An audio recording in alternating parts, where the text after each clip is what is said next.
रात का समय था और पूरा गांव डर के माहौल में जी रहा था। तेज हवा चल रही थी, कुत्ते लगातार भौंक रहे थे। गांव के घरों में दरवाजे जल्दी जल्दी बंद किए जा रहे थे। चुड़ैल की हरकतों ने बच्चों और बड़ों दोनों की नींद उड़ा रखी थी। अरे मैं तो भाग रहा हूँ। मम्मी मैं बाहर नहीं जाऊंगा। चुड़ैल मुझे उठा ले जाएगी।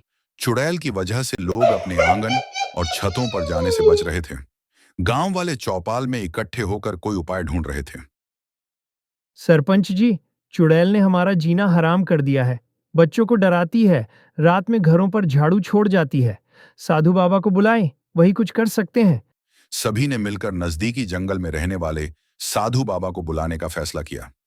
बाबा के आने से गांव वालों के अंदर थोड़ी उम्मीद की किरण। बोलो मेरे बच्चों, किस मुसीबत में फंस गए हो? चुड़ैल मुझे उठा ले जाएगी। साधु बाबा हमें बचा लो।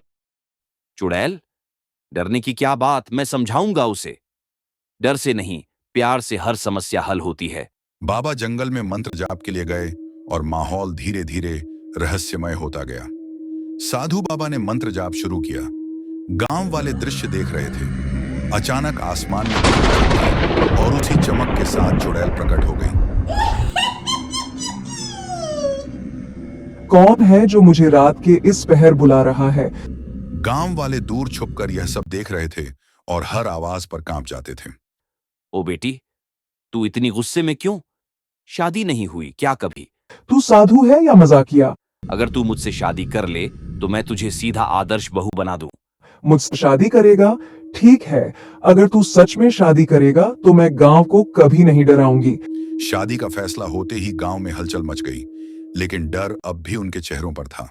बारात की तैयारी डर और हंसी दोनों का मिश्रण थी। शादी के मंडप में माहौल तनाव भरा था।